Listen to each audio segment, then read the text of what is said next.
Hi guys, welcome back. I am Vivek Singhal from tradingwithvivek.com। और आज मैं बात करने वाला हूं 5 स्टॉक्स की, जो 5 स्टॉक्स मैंने खरीदे हैं। और इनको खरीदने का मेरा जो पर्पज़ है, जो मेरा ऑब्जेक्टिव है या मेरा जो टारगेट है, वो यहाँ से 100% गेन का है विद इन 1 ईयर।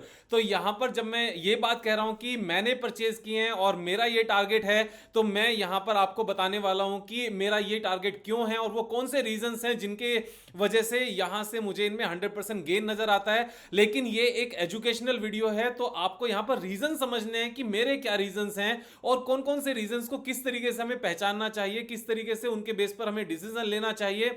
यहाँ पर मेरी कोई भी रिकमेंडेशन नहीं है बाय या सेल करने की, तो मैं अपने हिसाब से यहाँ पर डिसीजन लेकर बाय करूंगा। आप अपने अकॉर्डिंग यहाँ पर डिसीजन लोगे, मेरे कहने से डिसीजन नहीं लोगे। मेरे हिसाब से तो आप समझ सकते हो, सीख सकते हो कि वो कौन से पैरामीटर्स हैं जिनको समझकर विवेक भाई ट्रेड लेते हैं। तो सेम तरीके से आप अंडरस्टैंडिंग बना सकते हो और मार्केट में सीख सकते हो। सेकंड, अगर सब्सक्राइब नहीं किया है चैनल को तो सब्सक्राइब कर लें, क्योंकि ठीक 5 बजे हम लोग एक वीडियो लेकर आते हैं एवरी डे, जिससे हम अपने ट्रेडिंग एंड इन्वेस्टमेंट स्किल्स को शार्प कर सकें। तो आगे बढ़ते हैं। सबसे पहला जो स्टॉक मैंने सामने ओपन ही किया हुआ है, दैट इज सिम्फनी। और सिम्फनी को परचेज करने का रीजन क्या है? देखो, मैं जब भी कोई भी स्टॉक परचेज करता हूं तो वहां पर 3 एनालिसिस जरूर करनी होती है। सबसे पहले बिजनेस एनालिसिस, फिर fundamental and then technical analysis. तो बिजनेस एनालिसिस की बात यह है कि इंडिया में गर्मी बहुत ज़्यादा पड़ती है और सिम्फनी अपने जो एयर कूलर्स होते हैं उनमें मार्केट लीडर हैं। और जब मार्केट लीडर हैं तो इसका स्कोप बहुत ज़्यादा है। जैसे जैसे new factories, godowns, restaurants, resorts, ये सब खुलते रहेंगे, स्कूल्स और घर में भी उसी तरीके से जैसे जैसे पर कैपिटा इनकम बढ़ती रहेगी, यहाँ पर इस चीज़ की यहाँ पर सेल्स बढ़ती रहेगी और बहुत बड़ा स्कोप है। जहाँ तक फाइनेंशियल्स की बात है तो फाइनेंशियल्स में अगर हम देखें तो लेटेस्ट क्वार्टरली रिजल्ट्स अमेजिंग है। हाईएस्ट एवर नेट प्रॉफिट है लेटेस्ट क्वार्टरली रिजल्ट्स में, एंड हाईएस्ट एवर यहाँ पर रेवेन्यू है लेटेस्ट क्वार्टरली रिजल्ट्स में। तो highest ever revenue and net profit अपने आप में बहुत होता है। और अगर इसकी पूरी डिटेल्ड में एनालिसिस चाहिए तो यूट्यूब पर मैंने ऑलरेडी इसकी डिटेल्ड एनालिसिस करके डाला हुआ है, तो वहां से आप चीजें बाकी पैरामीटर सीख सकते हो। लेकिन यहां पर ये पर्टिकुलर पैरामीटर आज की वीडियो के लिए मेरे हिसाब से इनफ है। और कंपनी की अगर बात करें, कंपनी की जो डेट इक्विटी रेशियो है वो सिर्फ 29% है, आरओसी 16.5 है, शेयर होल्डर्स के पास 73.2% है। तो सारी चीजें बहुत अच्छी हैं। और अगर हम टेक्निकल्स की बात करें तो लाइफ टाइम हाई इसका जो था, लाइफ टाइम हाई ऑलमोस्ट 2200 था, 2208, and currently price is quoting at 1059। तो मेरे हिसाब से इस सिचुएशन में जब quarterly results, highest ever revenue, net profit post कर रहे हैं, बाकी सारी चीजें अच्छी हैं, मार्केट लीडिंग कंपनी है, तो यहां से लाइफ टाइम हाई जाना तय है इसका। तो 2200 अगर करंट प्राइस से देखा जाए 1059 से, तो यहां पर पोटेंशियल गेन निकल कर आता है 108%। So this was the first stock. Second stock का मैं ऑलरेडी डिस्कस कर चुका हूं, पंजाब नेशनल बैंक। और पंजाब नेशनल बैंक में अगर हम प्री पेंडेमिक लेवल की भी बात करने लगे, जो प्री पेंडेमिक इसने एक हाई बनाया था, वो हाई बना था 99 रुपीज का, and currently share price is quoting at 40.90। और यहां से वहां तक का भी जो टारगेट निकल कर आता है दैट इज 142%। मैं तो सिर्फ डबल की बात कर रहा हूं, तो डबल मेरे हिसाब से ये होना ही है, इसमें कोई किसी भी तरह का डाउट है ही नहीं। उसके बाद में अगर हम इसके फाइनेंशियल्स की भी बात करने लगे पंजाब नेशनल बैंक की, तो अगर हम क्वार्टरली रिजल्ट्स देखें तो क्वार्टरली रिजल्ट्स अगेन अमेजिंग हैं। अगर पिछले 4 क्वार्टर्स के नेट प्रॉफिट, यहाँ पर रेवेन्यू की बात करें 20,000 करोड़ प्लस की यहाँ पर रेवेन्यू है, जो उससे पहले काफी ज्यादा है। इसमें इस चीज का भी इन्वॉल्वमेंट है कि यहाँ पर काफ़ी बैंक्स के इनमें मर्जर हुए हैं। लेकिन अगर मर्जर होने के बाद में इनकी सिचुएशन इतनी अच्छी हो जाती है कि उससे पहले जब नेट प्रॉफिट उतना नहीं दिखता था consistently, now they are posting consistently net profit, और वो भी अच्छा नेट प्रॉफिट यहाँ पर। तो ये सिचुएशन बहुत अच्छी है। लास्ट 4 क्वार्टर्स में कंसिस्टेंटली यहाँ पर नेट प्रॉफिट आए हैं और वो भी काफ़ी अच्छे नेट प्रॉफिट आए हैं। सिचुएशन इंप्रूव हो गई हैं। अगर हम लास्ट ईयर की कंप्लीट बात करें, 2500 करोड़ का नेट प्रॉफिट आया है। इससे पहले जो नेट प्रॉफिट इससे ज़्यादा आया था वो 2015 में आया था, यानी कि उसके बाद 6 इयर्स तक ऐसा कोई नेट प्रॉफिट नहीं आया। अभी ये 7th ईयर है जब इतना अच्छा नेट प्रॉफिट आया। एंड इस तरह की सब चीजों को देखकर पता चलता है यहाँ पर, क्योंकि रेवेन्यू बहुत ज्यादा हो गई है। उससे पहले यहाँ पर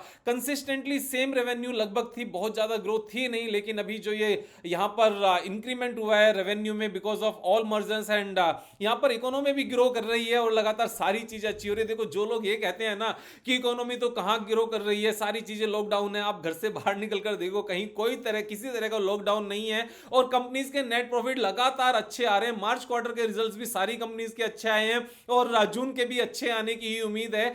तो यहां पर रेवेन्यू और नेट प्रॉफिट अच्छे हैं। तो ये मेरा दूसरा स्टॉक जो मैंने बाय किया हुआ है।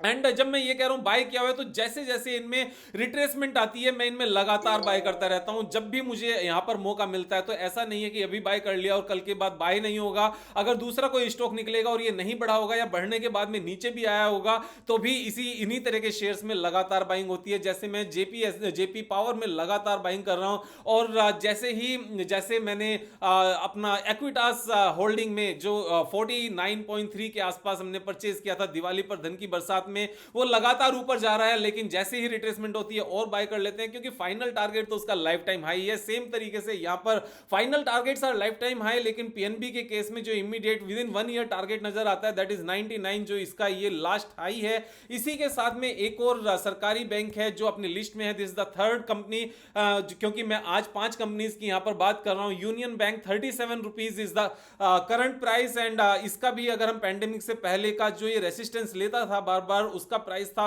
95 और करंट प्राइस से लेकर अगर 95 तक के लेवल को हम देखने लगे यहां पर, तो यहां भी एक बहुत अच्छी ग्रोथ है, that is 156%। It's amazing, means इतने अच्छे टेक्निकल नंबर्स होना और उसके साथ में अगर हम इनके फाइनेंशियल्स की बात करने लगे यूनियन बैंक ऑफ इंडिया की, तो यूनियन बैंक ऑफ इंडिया का आप यहां पर ये तो देखो जो बुक वैल्यू है that is 94 rupees. 94 rupees is the book value and currently quoting at 36.9। मतलब कौन रोकेगा इस शेयर को 94 तक जाने में। और उसके साथ में आप यहां पर एक और चीज देखो, जो क्वार्टरली रिजल्ट्स हैं, क्वार्टरली रिजल्ट्स को देखो, एक क्वार्टर के रिजल्ट्स यहां पर 1269 करोड़ आए हैं और अगर सेम परफॉर्मेंस यहां पर बन जाए तो 5000 करोड़ का यहां पर रिजल्ट निकल कर आता है, 5000 करोड़ का नेट प्रॉफिट निकल कर आता है अगले 4 क्वार्टर्स का। अगर सेम परफॉर्मेंस यहां पर आती है 5000 करोड़ मींस एक साल का, और पूरी कंपनी कितने की 25,000 करोड़ की, यानी कि सिर्फ 5 के मल्टीपल पर है। और बुक वैल्यू कितनी है 94 रुपीज, करंटली कोटिंग है 36। दीज आर अमेजिंग नंबर्स, कुछ सोचने की बहुत ज्यादा जरूरत नहीं होती। यहां पर अगर हम पूरे साल के उससे पहले नेट प्रॉफिट देखने लगे तो हाईएस्ट एवर जो नेट प्रॉफिट आया वो इसी साल का है, और वो भी तब है जब यहां पर पैंडेमिक भी पूरा आया और सारी चीजें यहां पर काउंट हुई हैं। तो यहां पर 95 तक नहीं जाएगा क्या शेयर, मींस मुझे उससे ज्यादा कुछ बोलने की जरूरत है नहीं, यहां पर आप खुद समझदार हो। इसी तरह से तो हम चीजों को देखते हैं, इन्हीं चीजों से तो कन्विक्शन आती है कि कब क्या खरीदना है, कितने लेवल तक होल्ड करना है और क्यों रखना है। यहां पर जो क्यों रखना है होल्ड करके इस लेवल तक, अगर वो चीजें समझ में आ जाए तो थोड़ी बहुत ऊपर नीचे की गिरावट से मन घबराता नहीं है और लगातार हम चीजों को खरीदकर ऊपर चलते रहते हैं। तो ये 3 स्टॉक हो गए। उसके साथ में यहां पर 4th स्टॉक है Ujjivan small finance bank. Ujjivan small finance bank again एक बहुत अच्छी अपॉर्चुनिटी है मेरे हिसाब से। Right now it is quoting at 30.85 और अगर हम इसके फाइनेंशियल्स की बात करने लगे उज्जीवन स्मॉल फाइनेंस बैंक की, तो यहां पर अगर हम नीचे जाते हैं क्वार्टरली रिजल्ट्स पर देखते हैं, तो क्वार्टरली रिजल्ट्स में आप देखोगे हाईएस्ट एवर नेट प्रॉफिट है। फिर से last quarter was not a good quarter, क्योंकि बहुत सारे पैंडेमिक के दौरान बहुत सारी एडजस्टमेंट्स हुई होंगी, लेकिन अगर ईयर एंड पे अच्छा प्रॉफिट निकल कर आता है तो फिर उसमें कोई दूसरा डाउट रहता नहीं है। यहां पर 136 करोड़, अगर सेम मोमेंटम यहां भी मेंटेन रहता है तो यहां पर 530 करोड़ के आसपास का नेट प्रॉफिट पूरे साल का निकल कर आता है और उतना नेट प्रॉफिट इससे पहले कभी नहीं आया। और अगर हम यहां पर ग्रोथ की बात करने लगे तो कोई डाउट करने जैसी बात ही नहीं है। 2017 में 217 करोड़ की रेवेन्यू थी, 1400, 1800, 2700, 2800 and the net profit was 0 crore, 7 crore, 199, 350 and coming years it would be may be 500 crore के आसपास का नेट प्रॉफिट होगा। इसको भी मेरे हिसाब से कोई नहीं रोकने वाला है। और अगर हम इसकी बात करने लगे प्री पैंडेमिक लेवल की, तो प्री पैंडेमिक का इसका जो लेवल था 58 था।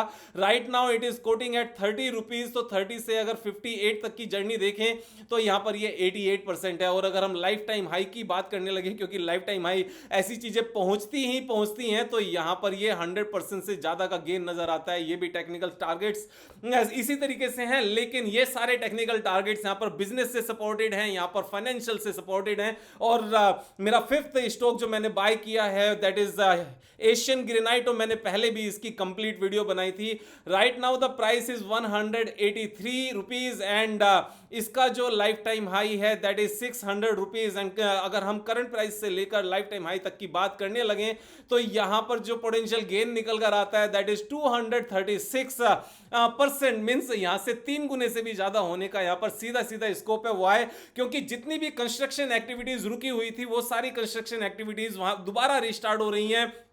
और जो एशियन टाइल्स जो सारे इक्विपमेंट सारी चीजें बनाती हैं, जो इनके प्रोडक्ट्स हैं, इसकी कंप्लीट वीडियो बनाई है, आप एक बार उस कंप्लीट वीडियो को देखना।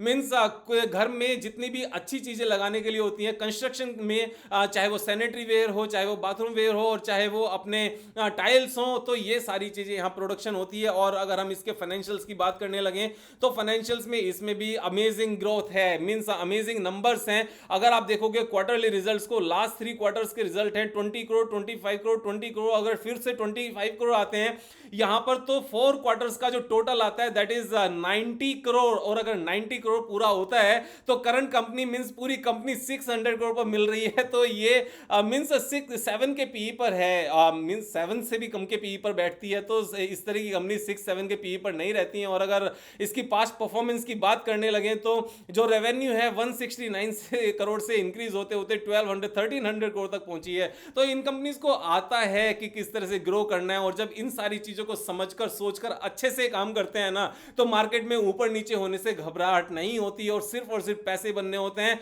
इन 5 स्टॉक्स में मेरे 100% जरूर बनने वाले हैं। आप अपने हिसाब से डिसीजन लेना, लेकिन सब्सक्राइब नहीं किया है तो सब्सक्राइब कर लेना, क्योंकि एवरीडे ठीक 5 बजे एक वीडियो आनी होती है जिससे हम अपने इन्वेस्टिंग एंड ट्रेडिंग स्किल्स को शार्प कर सकें, समझ सकें कि किस तरीके से एनालिसिस करके हम स्टॉक मार्केट में नुकसान करने से बच सकते हैं और किस तरीके से काम करके हम मार्केट में एक अच्छा खासा पैसा बना सकते हैं। तो देखते रहिए और कल के लिए वेट करना। Thank you so much, have a nice day. मजे करना नहीं बोलना। Thank you so much.